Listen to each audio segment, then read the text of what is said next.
नमस्कार, स्वागत है आप सभी का हमारे खास कार्यक्रम हरियाणा डायरी में। इस कार्यक्रम का एकमात्र उद्देश्य है कि आप तक हरियाणा के हर उस विकास की जानकारी पहुंचाई जाए जो मुख्यमंत्री मनोहर लाल के कुशल नेतृत्व में लगातार किया जा रहा है। तो बने रहिए हमारे साथ और देखते रहिए हमारा खास कार्यक्रम हरियाणा डायरी। तो वहीं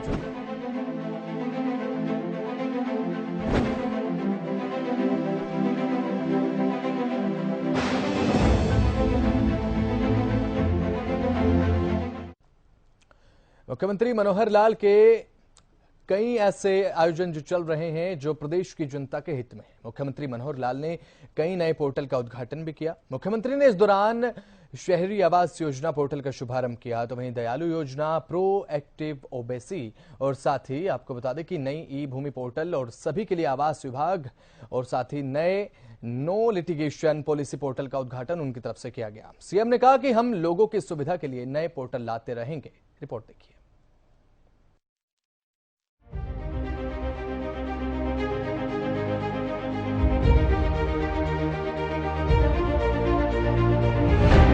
सीएम मनोहर लाल ने ई भूमि पोर्टल को लेकर कहा कि आवश्यकता के अनुसार इसका दायरा बढ़ाया जा रहा है। सीएम मनोहर लाल ने इस दौरान कहा कि 33 साल तक एनबीटी की प्रति एकड़ 21,000 की सालाना राशि मिलेगी। सीएम मनोहर लाल ने इस सिस्टम को लेकर कहा कि हरियाणा सरकार पारदर्शी सिस्टम के साथ काम कर रही है। जैसे हम जानते हैं कि एक बहुत बड़ा सिस्टम जमीनों को अधिग्रहण करने का, एक्वायर करने का पिछले वर्षों में ये चलता रहा है। उसमें कई प्रकार के विवाद ये सब आए हैं, बहुत से लोग उसके अंदर फंसते भी रहे हैं। हमने आते ही घोषणा की थी कि हम 1 भी इंच भूमि अधिग्रहण इस तरीके से नहीं करेंगे जैसे पहले होती रही है। बहुत कहीं आवश्यक है, लीनियर कोई ऐसा डेवलपमेंट का काम है या कोई रेलवे का काम है अथवा नेशनल हाईवे का है, वहाँ भूमि अधिग्रहण आवश्यक है। अन्यथा हमारी आवश्यकता के हिसाब से जो प्रोजेक्ट्स हैं जिसमें एक चंक ऑफ लैंड इकट्ठा चाहिए तो वो लोगों की सहमति से खरीदेंगे। और अधिग्रहण जो इस समय कानून नियम है उसके हिसाब से इसलिए भी नहीं करेंगे कि बहुत से केसेस अधिग्रहण के बाद कोर्ट्स में चलते चलते जो उनकी अनाउंसमेंट आई है वो अनाउंसमेंट बहुत अनाप शनाप भी आती रही है और उसका पूरा जो भार है, अफेक्टेड लोग जो कंज्यूमर ही होते हैं, चाहे वो रहने वाले प्लॉट धारक हैं, चाहे वो इंडस्ट्री के लोग HSIDC के माध्यम से प्लॉट लेते हैं, क्योंकि जितना भी अनाउंसमेंट आएगा नियम है विभागों का कि सारा पास ऑन किया जाएगा, कोई डिपार्टमेंट अपने पास से नहीं देगा।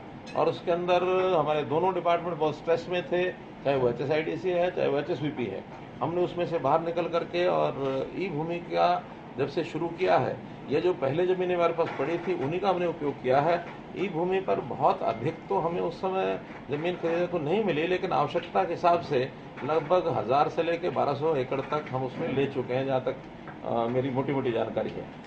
हाँ, लेकिन इसको हमें गति को बढ़ाना है और गति को बढ़ाने के लिए आज हमको बड़े चंक ऑफ लैंड, चाहे वो इंडस्ट्री को बढ़ाने के लिए है, चाहे वो व्यावसायिक संस्थान है अथवा आवासीय संस्थान है या बड़े दूसरे नए शहर बसाने की बात भी आती है कभी कभी, तो ऐसे सब चीज़ों के लिए बड़ा चंक ऑफ लैंड ये हमको उसके अंदर ई भूमि के अंतर्गत लेना है, खरीदना है। मैं इसको खरीदना शब्द कह रहा हूँ, ये अधिग्रहण नहीं है, बल्कि हमारे इस डॉक्यूमेंट में कुछ लोगों ने अधिग्रहण शब्द का उपयोग किया है, इसको कृपया ना कराएं पब्लिक रिलेशन। ये अधिग्रहण नहीं है। अधिग्रहण होता है सामने वाले की इच्छा के बिना उसको लेना, वो अधिग्रहण होता है। इसमें इच्छा के विरुद्ध नहीं है, इसमें तो सामने वाले को हमारी आवश्यकता हम बताएंगे, सामने वाला स्वीकार करेगा या सामने वाला ऑफर करेगा, हम उसको खरीदेंगे। म्यूचुअल कंसेंट से जो चीज़ होती है वो खरीद होती है। ई भूमि खरीद है, ई भूमि अधिग्रहण नहीं है। तो उस ई भूमि खरीद के लिए एक पोर्टल बनाया गया है। उसमें पहले व्यवस्थाएं जो चल रही थी उसमें कुछ नियमों में परिवर्तन करके उसमें बनाया गया। इसमें सबसे बड़ा जो विषय है, किसान के साथ साथ एग्रीगेटर्स भी होंगे।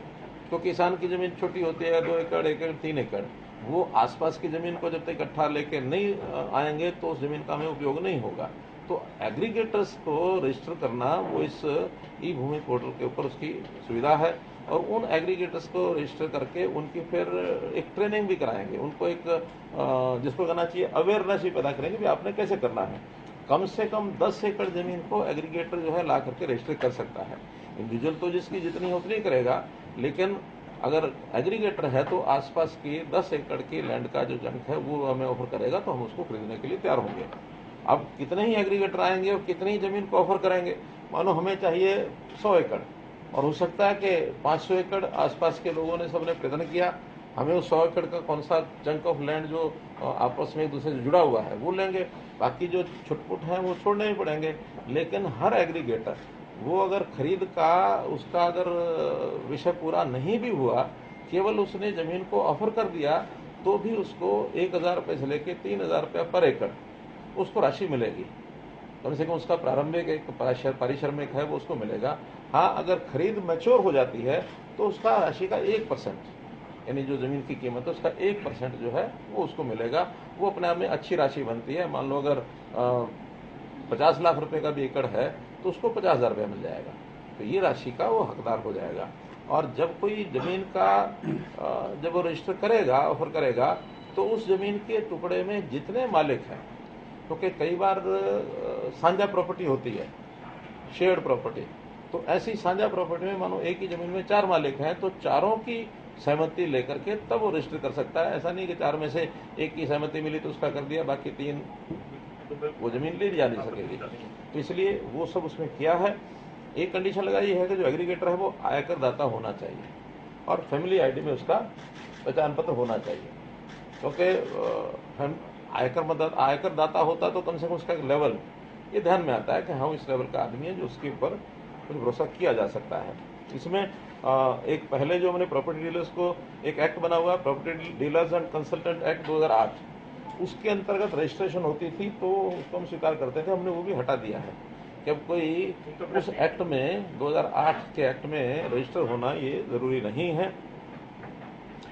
तो ऐसी जो भी नामित एजेंसी या जो इस प्रकार के जो एग्रीगेटर की जो पैनलिंग की प्रक्रिया है उसको भी हम ऑनलाइन पोर्टल से सारा इसको प्रस्तावित किया गया है। तो ऑनलाइन वो हमें सूचीबद्ध अपने आप को करा सकता है। कंप्यूटर पर अथवा SMS के माध्यम से भी वो हमें अपनी ऑफर भेज सकता है।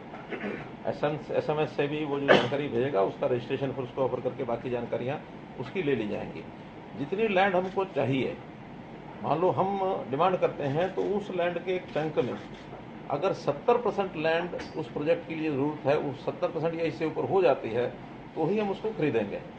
अगर 70% से कम है तो अभी हमें उसकी आवश्यकता 70% इसलिए रहेगी कि हमारे पास प्रावधान है कि 30% तक उस लैंड में जो लैंड ओनर्स रह गए हैं उनको हम अल्टरनेटिव लैंड दे करके कंसोलिडेशन एक्ट में कंसोलिडेट कर सकते हैं और उसको जितनी ज़मीन है उतनी ज़मीन बाहर देंगे, प्लस उसको एक इंसेंटिव है शायद 10% का, 10% इंसेंटिव दे करके और उससे ले सकते हैं। और इस लैंड में अतिरिक्त कोई भी चीज़ें अगर होंगी, लैंड की कीमत जो भी है उसके अलावा कहीं किसी का ट्यूबवेल लगा है, कहीं किसी का मकान है या और अतिरिक्त कोई भी उसमें ऐसा एसेट उसका है, उस एसेट के पैसे वो अलग दिए जाएंगे। और वहाँ जो कलेक्ट्रेट है, कलेक्ट्रेट के अंदर अगर कोई चीज़ की ऑफर आती है, कलेक्ट्रेट या मानो कभी रजिस्टर सेल में हो सकता है कोई उससे कम भी ऑफर करे तो वो ऑटोमेटिकली खरीद हो जाएगी। इन कंडीशनों के बाद 70% होते ही ऑटोमेटिक खरीद हो जाएगी और खरीद करके उनको और उनके पैसे चले जाएंगे। कोई भी जो ऑफर है वो 6 महीने तक अलाइव रहेगी। 6 महीने बाद सामने वाला भी फ्री है, क्यों 6 महीने? 6 महीने। तो उसके बाद वो भी उसमें से बाहर हो सकता है, या हम खरीदने के बाद भी 6 महीने बाद कह सकते हैं कि हमारी जमीन पूरी नहीं हुई है, नाउ दिस शुड बी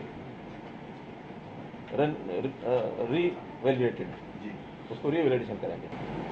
तो एक पारदर्शी ऐसा सिस्टम जिसमें भूमि मालिक, एग्रीगेटर और विभाग ऐसा मिल करके इन चीज़ों को आगे बढ़ाएंगे। और मैं समझता हूँ कि एक इतना पारदर्शी सिस्टम जमीन को खरीदने का मुझे नहीं लगता है कहीं और बना होगा। हम इस पर काम कर रहे हैं और धीरे धीरे एक कदम आगे बढ़ाते हुए एक पारदर्शी जिसमें विवाद ना हो, क्योंकि ज़मीनों के विवाद सरकार के बीच में, डिपार्टमेंट के बीच में, आपस में किसानों के, अभी आप कासन देख लीजिए, कासन का विवाद 2011 से शुरू हुआ, 2023 में खत्म हो रहा, 12 साल लग गए और ये तो 12 साल में खत्म हो गया।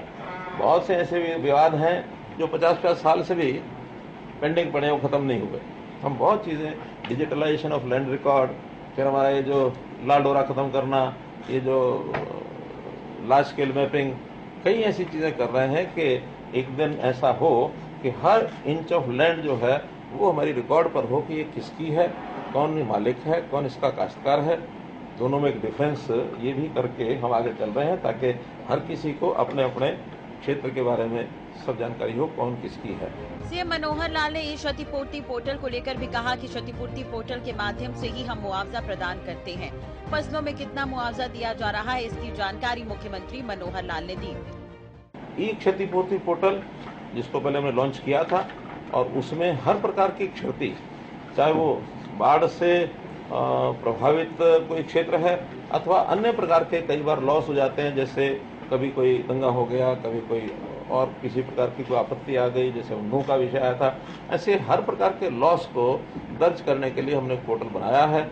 उसमें काफ़ी कुछ डाटा हमारे पास आ गया है, चाहे वो फसलों का है अथवा पशुधन और संपत्ति उसका रिकॉर्ड है, और उसकी जो मुआवजा है वो बहुत जल्दी हम फाइनल करके और उसका हम एक दिन जैसे ही फाइनल हो जाएगा उस दिन पे करने के लिए ऑनलाइन पे करेंगे।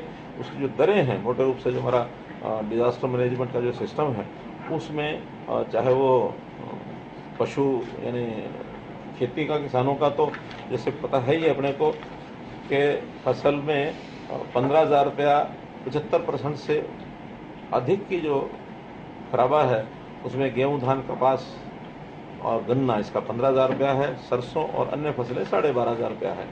ऐसे 50 से 74% तक गेहूं, धान, गन्ना 12,000 है और सरसों और अन्य 9,000 है। 25 से 49% गेहूं, धान, कपास, गन्ना 9,000 है और सरसों और अन्य 7,000 रुपया है। इसमें एक विषय आया था कि धान के जो किसान हैं जिन्होंने बुआई की हुई थी तो पानी के कारण से उनका धान उस समय समाप्त हुआ, लेकिन बुआई का समय भी बाकी था। उस समय मैंने कहा था कि दोबारा बुआई जो करेंगे उनको जो पहले एक बार बुआई की गई है और दूसरी बार फिर बुआई की गई तो कुछ नुकसान उसका हुआ है, उस नुकसान के लिए मैंने तय किया कि प्रति एकड़ 7,000 रुपया ये भी हम देंगे जिन्होंने दोबारा बिजाई धान की है। धान के अतिरिक्त कोई करता है, धान वाली ही खेती में करता है, उसके लिए हमारी पहले योजना है मेरा पानी मेरी विरासत, उसमें भी 7,000 रुपया ये दिया जाता है। टारगेट बढ़ाया नहीं, इस बार टारगेट वर्ष इसके कारण से बाढ़ के कारण से उस टारगेट को वही रखा हुआ है कि हर साल अगर 1 लाख एकड़ भी अगर होता रहता है तो एक ये सहज प्रक्रिया है, क्योंकि इसमें बहुत क्षेत्र ऐसा है किसानों ने अपनी असमर्थता भी जाहिर की है कि हमारे इलाके में धान के अलावा कुछ हो नहीं सकता है। मैं कई ब्लॉक्स में खुद भी गया हूँ तो उन इलाकों में ज़मीन की स्थिति ऐसी हो गई है, ज़मीन के नीचे एक परत जम गई है, उस परत जम के कारण से पानी जो रिचार्ज नहीं होता है, पानी ऊपर खड़ा हो जाता है और खड़े पानी में धान के अलावा और कोई फसल होती नहीं है। तो इसलिए उन किसानों की इस बात को ध्यान में रखते हुए इसके ऊपर हमने स्वैच्छिक रखा हुआ इसके ऊपर कोई बहुत ज़बरदस्ती हमने इसलिए नहीं की है कि किसान को तो ये देखना है कि मुझे फसल भी ठीक मिले, उसका पैसा भी पूरा मिले और धान के अलावा बोने की अगर स्थिति आ सकती है तो उसकी वो बुआई करता है।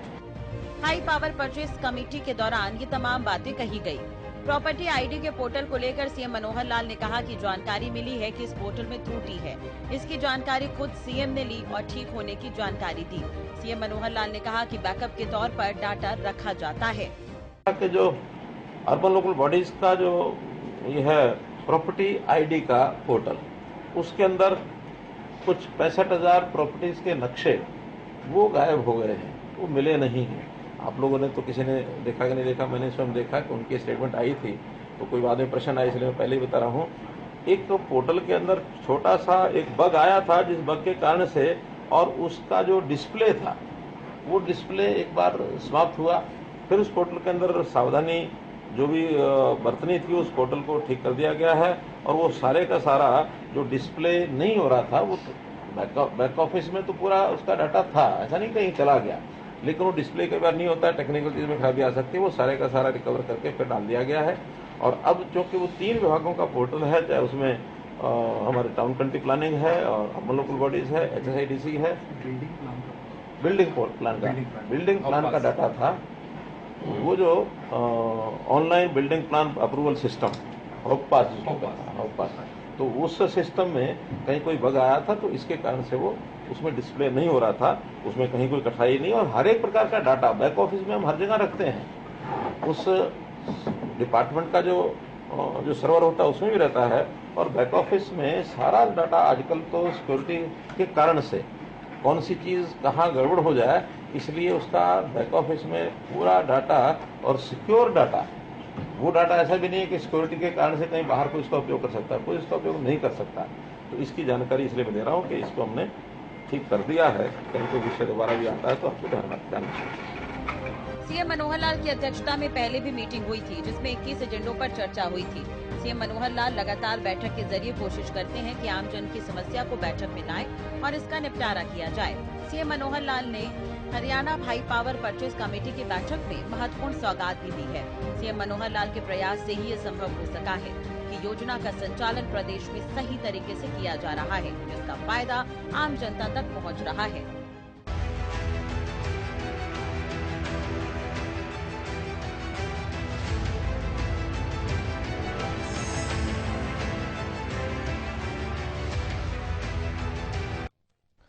तो वहीं मुख्यमंत्री मनोहर लाल ने Haryana high power purchase committee की बैठक के बाद पत्रकारों के सवालों का जवाब भी दिया। इस दौरान सीएम मनोहर लाल ने G20 के आयोजन की तारीफ भी की है। रिपोर्ट देखिए।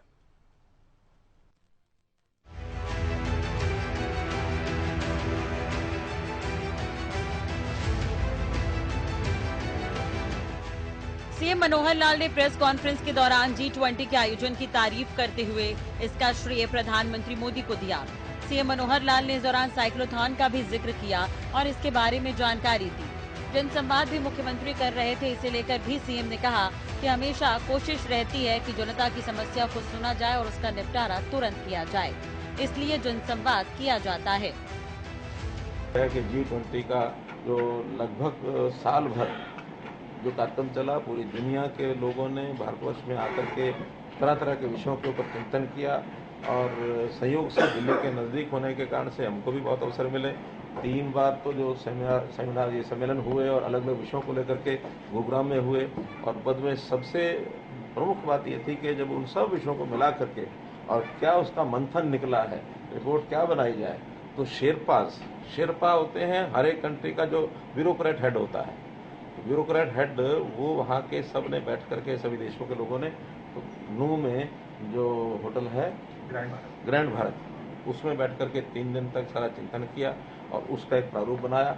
फिर जो हेड्स ऑफ द कंट्रीज वो दिल्ली में आए, प्रधानमंत्री जी की अध्यक्षता में वो सारा कार्यक्रम हुआ और उसमें एक घोषणा पत्र न्यू दिल्ली डिक्लेरेशन वो, और इसके ऊपर बहुत प्रश्न चिन्ह थे कि इस प्रकार का कोई कॉमन डिक्लेरेशन हो पाएगा कि नहीं हो पाएगा, क्योंकि इतने सारे देश हैं, उन्होंने अपने अपने हितों को ध्यान में रखते हुए कई तरह की भिन्नताएं आ जाती हैं, कई तरह के डिफरेंसेस होते हैं, उनको सबको एक प्लेटफॉर्म पर ला करके तो न्यूनतम मिनिमम कॉमन जिसको कहना चाहिए common programme to be accepted, वो एक घोषणा पत्र तभी बनता है। तो एक चैलेंज था बड़ा, लेकिन प्रधानमंत्री जी की सूझबूझ और सारे ब्यूरोक्रेट्स और सारी टीम में लग करके सब मंत्रालयों ने मिल करके उसके ऊपर एक common declaration new Delhi declaration बनाया है। ये भी एक बहुत अच्छा एक कार्यक्रम हुआ है। ऐसे ही एक कार्यक्रम चल रहा है वो हमारा साइक्लोथॉन का, जो 1 सितंबर को मैंने स्वयं करनाल से उसको शुरू कराया था। लगभग 10-12 हज़ार साइकिलिस्ट ऐसे थे जो उन्होंने वो शुरू किया था। 25 दिन की यात्रा हरियाणा में एक अच्छे उत्साह के साथ चल रही है। इसके अंदर युवा वर्ग के लोग भी हैं, कुछ स्कूल के विद्यार्थी भी आते हैं, कुछ सामाजिक कार्यकर्ता होते हैं, बड़ी आयु के वो भी हैं, संस्थाएं भी उसमें लगी हैं, हमारा जो एजुकेशन डिपार्टमेंट है, होम डिपार्टमेंट है, ऐसे सब मिल करके उस यात्रा को कर रहे हैं और अच्छा मैसेज पूरे प्रदेश में जा रहा है। मेरा पहला कार्यक्रम करनाल में था, दूसरा 17 सितंबर को मैं सिरसा में रहूँगा और फिर 25 को उसका समापन है यमुनानगर और करनाल दोनों जगह होगा। यमुनानगर में प्रातःकाल हरी झंडी दिखाएंगे, आखिरी दिन है, और सायकल वो करनाल में जाके समाप्त होगी। करनाल टू करनाल पूरा सभी 22 जिलों के केंद्रों पर जा करके, और इसके अलावा भी कुछ स्थानों पर गए हैं। सिरसा और फतेहाबाद वहाँ थोड़ा ज़्यादा समय लगाया है कि वहाँ पर अवेयरनेस की ज़्यादा ज़रूरत है, इस नाते से वो कार्यक्रम हुआ है। जन संवाद के कार्यक्रम मेरे चल रहे हैं, तो उसमें भी मेरा 8 राउंड मेरे हो चुके हैं, 3-3 दिन के, 24 दिन, और करनाल इसके अलावा है, 25वां दिन वहाँ लगा है। तो अब उसको मैं और थोड़ा स्पीड बढ़ा करके कि हर विधानसभा में 3 या 4 गांव के अंदर आसपास के 15-20 गांव के लोग भी वहाँ आते हैं। तो ऐसे अभी तक 80 के आसपास कार्यक्रम हुए हैं, लेकिन 80 में 800 से 1000 गाँव के लोगों से मेरी बातचीत हुई है। उनकी डिमांड्स भी हमारे पास आती हैं। हमारे सरकारी योजनाएं जितनी आपके सामने रखी हैं, इसी को एक सरल ढंग से उनके सामने रखते हैं, और उन तक पहुंचती है कि नहीं पहुंचती है, इसका मैं ज़रूर एक टेस्ट करता हूं, फील्ड टेस्ट।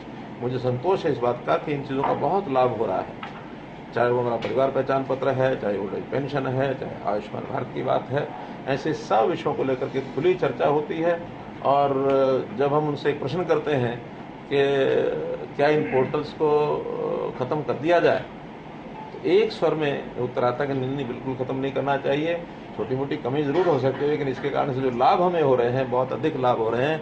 आज एक क्लिक से सारी जानकारियाँ उनकी किसी भी फार्म भरने में अपने आप ऑटो फिलिंग हो जाती है। वरना तो एक फार्म भरने में भी उनको कोई चीज़ लेने में लाइनों में लग के खड़ा होना पड़ता था और महीनों महीने वो सर्टिफिकेट बनाने के चक्कर में रहते थे। आज कोई समस्या उनकी नहीं है, घर बैठे सब लोग अपनी सेवाओं का लाभ ले रहे हैं। जनसंवाद के कार्यक्रम मेरे भी चल रहे हैं, साथ में हमारे मंत्रियों के भी चल रहे हैं। मंत्रियों ने भी अपने कुछ विधानसभाओं में जाना शुरू किया है। 5-5 गाँव 4-4 गाँव एक दिन करके आते हैं सभी हमारे मंत्रिमंडल के साथ ही, और साथ में अब सांसदों के कार्यक्रम भी बनाए जाएंगे ताकि सभी सांसद, सभी हमारे मंत्री ये मिल करके इस कार्यक्रम को पूरा करें। 6000 पंचायतों में जाने का हमने योजना बनाई है, तो सब पंचायतों में जाना हो जाए, ये हमारा कार्यक्रम चल रहा है। MLA भी? अभी MLA का नहीं, अभी तो क्योंकि उसका कारण ही है कि वहाँ हमें कुछ चीज़ें प्रत्यक्ष अधिकारियों से भी बात करनी पड़ती है। बाकी सब भी सभी इतने ही स्थान हम कवर करेंगे हर दिन जिसमें सारे एडमिनिस्ट्रेशन के लोग भी वहाँ आ सकें, तो उस प्रकार से अगर हम ये 20-22-23 लोग भी लग जाते हैं तो अपने आप में 6000 गाँव कर लेंगे, ऐसा मुझे। सांसदों का कब से होगा? जन संवाद कार्यक्रम चलेगा। सांसदों का कब से होगा? अभी मैं 3 दिन बाद जाऊंगा। हालांकि एक मीटिंग मेरी हो चुकी है, क्योंकि पार्लियामेंट का सेशन 18 से 23 है, तो मुझे लगता है कि 23 के बाद ही उनके कार्यक्रम बन पाएंगे। क्योंकि पहले तो 1 महीना केंद्र के जो कार्यक्रम थे उनके लोकसभा क्षेत्रों में उन्होंने वही अपने किए हैं। हालांकि अपने तौर पर अपने अपने क्षेत्र के अंदर सांसद कर भी रहे हैं, लेकिन विधिवत जो तरीके से हम जनसंवाद करते हैं ताकि उनको डाटा भी उन गाँव का देते हैं, इस गाँव में कितने लोगों की नौकरी लगी है, इस गाँव के अंदर यानी सेल्फ हेल्प ग्रुप चल रहे हैं तो कितने चल रहे हैं, इस गांव में बेनिफिशियरीज आयुष्मान के कितने, ऐसी सारी जानकारियां हम उनके पास होती हैं। सर, ये सांसदों का जो जनसंवाद होगा उसका क्या प्रारूप रहेगा? जिस तरह आप तो करते हैं, अधिकारी रहते हैं वहाँ पे, सांसदों का जो ये कार्यक्रम होगा उसका क्या प्रारूप रहेगा? देखिए, कुल मिला के उसमें उनकी ओर से केंद्र की योजनाएं ज्यादा बताई जाएंगी। सीएम मनोहर लाल ने प्रेस कॉन्फ्रेंस के दौरान सांसदों द्वारा किए जाने वाले जनसंवाद की रूपरेखा की भी जानकारी दी। तो उनको प्रत्यक्ष केंद्र की योजनाओं का जानकारियां हमारे से ज़्यादा होती हैं, वहीं बनती हैं, पार्लियामेंट में चर्चा होती है, उनके पास साहित्य भी वहाँ का आता है। हमारे पास केंद्र की जितनी होती हैं लेकिन प्रदेश की ज़्यादा होती हैं। तो मंत्री या मुख्यमंत्री प्रदेश की जानकारियाँ, सांसद जो है केंद्र की जानकारियाँ, लेकिन एक दूसरे की जानकारियाँ और भी जो होंगी साझी करेंगे और लोग पूछेंगे, या जो जानकारियाँ देने के बाद वहाँ की समस्याएं लोगों की, छोटी छोटी समस्याएं बहुत होती हैं, किसी का थाने का है, किसी का जमीन का है, कब्जे का है, कोई नाली का है, डिमांड्स भी हैं, कोई मानो तालाब की है, कोई गली मोहल्ले की है, सड़क टूट गई है, स्कूल का है, अस्पताल का, ऐसी सारी डिमांड जो है वो इकट्ठी करके फिर वो हमारे पास यहाँ आती हैं। सांसदों के भी यहीं लाएंगे और फिर संबंधित विभागों को ऑनलाइन करके हम भेजते रहेंगे। जनसंवाद पोर्टल में लगभग 21,000 इस समय तक डिमांड उसमें अपलोड हो चुकी हैं और उसमें 4,000 के आसपास सॉल्व होकर के लोगों को हमने पूछ भी लिया है कि हाँ हमारी डिमांड हल हो गई है। बाकी कोई 14,000 के आसपास प्रोसेस में है, क्योंकि एक बार शुरू हुआ है तो प्रोसेस में कोई बात 2 महीने में पूरी होगी, कोई 3 महीने में पूरी होगी, आखिर निर्माण के काम है, बाकी सब काम है, तो उसका एक सिस्टम है वो हो जाता है। लेकिन उसमें हर एक व्यक्ति का एक एक कागज, एक एक शब्द पढ़ करके और उसके ऊपर संज्ञान लिया जाएगा ताकि वो अगर नहीं भी होने वाला है तो उसको जानकारी मिल सके। कोई चीज़ हमको लगता है कि किसी भी कारण से इसको डेफर करना है, अब नहीं 6 महीने बाद टेकअप करेंगे, वो जानकारी भी उनको जाएगी। सीएम मनोहर लाल ने सभी को घर देने का वादा किया है। इसके तहत सीएम मनोहर लाल ने कहा सरकार इसके लिए काम कर रही है। पहले ये देखा जाएगा किसके पास घर है और किसके पास घर नहीं। ये पोर्टल के माध्यम से अपलोड होगा। इसके अलावा कुछ आंकड़े भी मुख्यमंत्री ने बताए। उसी लिए पोर्टल बनाया है। पोर्टल में अभी मैं क्या करूं, पोर्टल में अभी ये जानकारी हमारे पास नहीं है कि किसका अपना मकान है किसका नहीं है, क्योंकि ये हमने अभी पूछा भी नहीं है, पहली बार पूछ रहे हैं। मकान वाले का पीपी बन सकता है? हाँ बन सकता है। पीपी कहाँ दिखाएगा? एड्रेस कहाँ दिखाएगा? जहाँ रहता है किराएदार है वही बना सकता है। किराए में रहता है कहीं हाँ कहीं पेड़ के नीचे भी बैठा हो ना, वोटर कार्ड बनता है और वो कहता है मैं यहाँ झोपड़ी बना के रहता हूँ, उसका वोटर कार्ड भी बनता है, उसका आधार भी बनता है, उसका फैमिली आईडी भी बनता है, सब कुछ बनता है। मकान होना जरूरी अपना नहीं है। एक मिनट पीछे ये आवास योजना में कितने मकान बनाने की योजना है? मैंने बताया 1 लाख मकान अथवा प्लॉट दोनों चीज मिलती है। कैटेगरी है, जैसे एक बाप के 4 बेटे हैं, वो मैंने बताया अभी हमने आज जो पोर्टल बनाया है इसमें डिमांड पूछ रहे हैं हम, वो डिमांड कितने की आती है उसके हिसाब से करेंगे। देखिए ये चीजें लगातार डिमांड बढ़ती रहेगी, परिवार भी बढ़ते रहेंगे, आवश्यकता बढ़ती रहेगी, लेकिन अभी तो क्योंकि प्रधानमंत्री जी की ओर से जो हमें टारगेट वहां से मिला हुआ था वो 60,000 का था, 60,000 नहीं थोड़ा ज्यादा था, लेकिन 60,000 हम बना चुके हैं। उसमें शायद अभी कितनी कमी है अर्बन और रूरल में? ज्यादा थी, अर्बन में तकरीबन 67,000 की टारगेट है सर, 67,000 की टारगेट है सर, वो लगभग पूरा हो चुका है सर। 7,000 कम है, ग्रामीण का हो चुका है, अर्बन का पूरा हो चुका है। हाँ ग्रामीण पूरा हो चुका है, शहरी में ठीक है, मतलब लगभग 20-30 हजार ऐसे थे जो हम प्रधानमंत्री आवास योजना में और हमारे बनाने की अभी आवश्यकता है, लेकिन कुछ हमारे यहाँ जमीन मिलती नहीं है। उसमें कंडीशन ये थी जिसके पास अपना प्लॉट हो उसको हम पैसा देंगे, अपने प्लॉट वाले लोग बहुत कम हैं। हाई पावर परचेज कमेटी की बैठक में कई महत्वपूर्ण निर्णय लिए गए हैं। मुख्यमंत्री ने प्रेस कॉन्फ्रेंस के दौरान इसका सार बता दिया।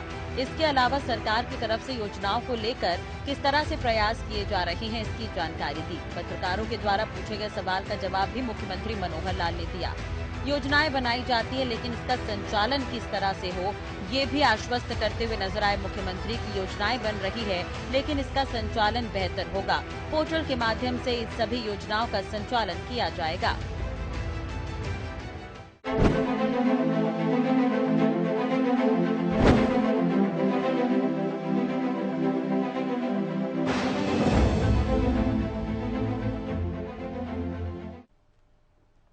मुख्यमंत्री मनोहर लाल के कुशल नेतृत्व में हरियाणा प्रदेश लगातार विकास के मार्ग पर अग्रसर है। ऐसे में हरियाणा का हर वर्ग सरकार के जो काम चल रहे हैं उनका शुक्रगुजार है, क्योंकि उनसे सर्वांगीण विकास पूरे हरियाणा की जनता का हो रहा है। और हरियाणा सरकार का एक ही मकसद है कि प्रदेश में अंतिम पंक्ति में खड़े हुए व्यक्ति का किस प्रकार से विकास किया जाए, इसके लिए प्रयास किया जाए। फिलहाल हमारे खास कार्यक्रम हरियाणा डायरी में इतना ही। देखते रहे हरियाणा न्यूज। नमस्कार।